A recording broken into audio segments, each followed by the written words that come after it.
নমস্কাৰ প্ৰিয় ছাত্ৰ ছাত্ৰীসকল, মই সিদ্ধাৰ্থ শৰ্মা শাস্ত্ৰীয়ে তোমালোক সকলোকে আজি বিশেষ পাঠদান কাৰ্যসূচীলৈ স্বাগতম জনাইছোঁ। তলাবন্ধৰ সময়ছোৱাত আমি সচৰাচৰ বিভিন্ন ধৰণৰ অসুবিধাৰ সৃষ্টি হোৱাৰ পৰিপ্ৰেক্ষিতত আজি এই সামাজিক মাধ্যমত মই বিভিন্ন ধৰণৰ পাঠ্যক্ৰম CBSE সেৱা বিভিন্ন ধৰণৰ পাঠ্যক্ৰমৰ কেইটামান বিশেষ পাঠৰ আলোচনা কৰিছোঁ আৰু সেই মৰ্মে আজি দেৱবাণী সংস্কৃতম নামৰ অষ্টম শ্ৰেণীৰ যি পাঠ্যগ্ৰন্থ, এই পাঠ্যগ্ৰন্থৰ পৰা প্ৰথম পাঠটো তোমালোকলৈ আজি আগবঢ়াইছোঁ। প্ৰথমঃ পাঠঃ তিথিজ্ঞানম। शिष्य गुरुवर पुस्तके लिखितम् अस्ति यत् दीपावल्याः पर्व कार्तिकमासस्य अमावास्यां तिथौ भवति।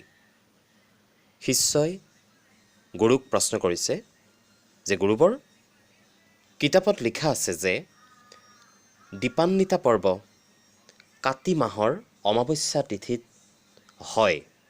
গুৰু সাধু লিখিতম। গুৰুৱে কৈছে হয়, ঠিকেই লিখা আছে। শিষ্যः परम अहम अमावस्यायाः तात्पर्यं न जानामि। শিষ্য, কিন্তু মই অমাৱস্যাৰ তাৎপৰ্য সম্পৰ্কে অৱগত নহয়।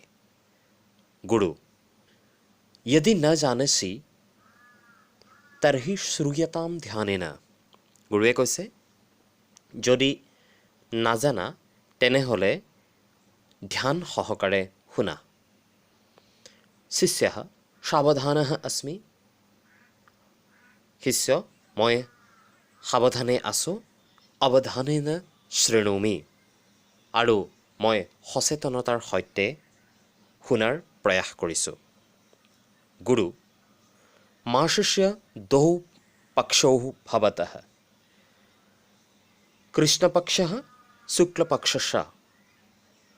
कृष्णे पक्षे चन्द्रस्य प्रतिनियतं क्षयः भवति, दृष्टं तया कदापि न वा।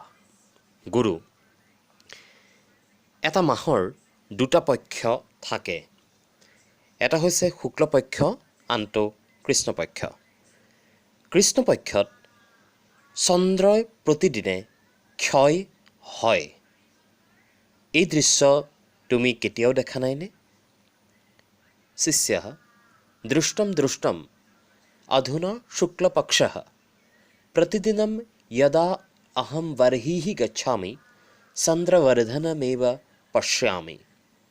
तिथीनां विषये अस्ति मम सन्देहः। कृष्णपक्षे कति तिथयः भवन्ति? শিষ্য দেখিছোঁ এতিয়া শুক্লপক্ষ। প্ৰতিদিনেই যেতিয়া মই বাহিৰলৈ যাওঁ সেই সময়ত মই চন্দ্ৰ বৰ্ধন হৈ যোৱা পৰিলক্ষ্য হওঁ। অৱশ্যে তিথিৰ বিষয়ে মোৰ মনত অলপ সন্দেহ আছে। কৃষ্ণপক্ষে কতি তিথয়ः ভৱন্তি, অৰ্থাৎ কৃষ্ণপক্ষত কেইটা তিথি থাকে? গুৰুः কৃষ্ণপক্ষে পঞ্চদশ তিথয়ः भवन्ति, अन्तिमतिथिः अमावास्या भवति। इदानीम् अहम् एकं प्रश्नं पृच्छामि, किं तत्परः असि? गुरु কৃষ্ণপক্ষত 15টা তিথি থাকে। অন্তিম তিথি অমাৱস্যা। এই মুহূৰ্তত মই তোমালোকক এটা প্ৰশ্ন সুধিম, কি তাৰ বাবে তোমালোক সাজু হৈ আছানে? শিষ্যः আম গুৰুবৰ। শিষ্য হয় মহাশয়। गुरुः कस्यां तिथौ चन्द्रः न दृश्यते, कस्यां च तिथौ वयं पूर्णचन्द्रं पश्यामः। गुरु কোনটো তিথিত চন্দ্ৰক আমি দেখা নাপাওঁ আৰু কোনটো তিথিত আমি পূৰ্ণ গোলাকাৰ চন্দ্ৰ দেখিবলৈ পাওঁ? শিষ্যः अधुना स्पष्टम् एतत् अमावास्यायां चन्द्रः न दृश्यते, परं पूर्णमास्यां वयं পূৰ্ণং গোলাকাৰম চন্দ্ৰম পশ্যামः। শিষ্য, এতিয়া এইটো স্পষ্ট হ'ল, অমাৱস্যাৰ সময়ছোৱাত চন্দ্ৰক আমি দেখা নাপাওঁ, কিন্তু পূৰ্ণিমাৰ সময়ছোৱাত আমি পূৰ্ণ গোলাকাৰ চন্দ্ৰক দেখিবলৈ পাওঁ। কিং শুক্লপক্ষেপি পঞ্চদশ তিথয়ঃ ভৱন্তি। আৰু কি শুক্লপক্ষতো এই 15টা তিথিয়েই হয় নেকি? গুৰুঃ আম এৱমেৱ। কিম জানাসি তিথিনাং নামানি। গুৰুৱে কৈছে, আম এৱমেৱ, হয় এনেকুৱাই। কিম জানাসি তিথিনাম নামানি। এই তিথিসমূহৰ নামসমূহ জানা নেকি? শিষ্যঃ সম্যক ন জানামি, তথাপি এতৎ ভিত্তি চিত্তম দৃষ্ট্বা ভাষণম কৰোমে। শিষ্য, ভালদৰে নাজানো যদিও এই ভিত্তি চিত্তক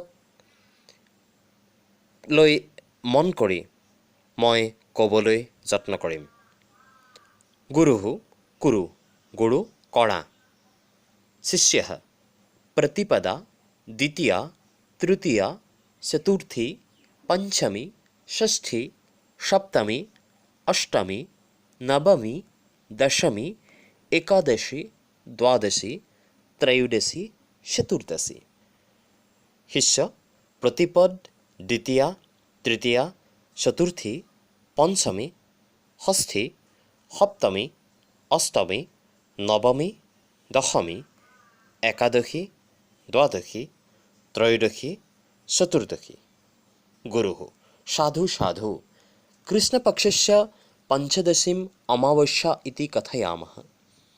শুক্লপক্ষস্য পঞ্চদশীম পূৰ্ণিমা ইতি বদামः। গুৰু, সুন্দৰ সুন্দৰ।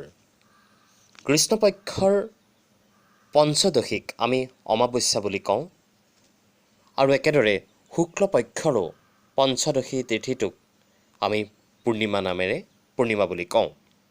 শিষ্য ধন্যবাদঃ গুৰুবৰ, অদ্য মম জ্ঞানৱৰ্ধন জাতম। শিষ্য, ধন্যবাদ গুৰুবৰ, আজি মোৰ জ্ঞান বৰ্ধন হ'ল। গুৰুঃ অপি ন বিস্মৰ্তব্যম য়ৎ মহাত্মা বুদ্ধস্য জন্ম পূৰ্ণমাস্যাম তিথৌ অভৱৎ।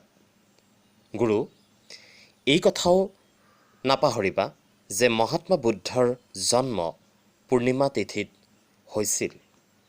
শিষ্য গুৰু নানকস্য আপি অনেন কাৰণেন তে মহাপুৰুষাঃ অদ্যাপি স্বজ্ঞানজ্যোতিৰ্ভিঃ সৰ্বেষাং হৃদয়ম প্ৰকাশয়ন্তি।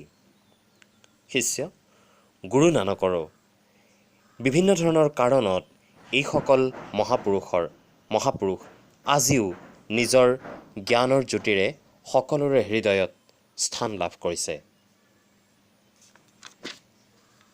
গতিকে আজিৰ যি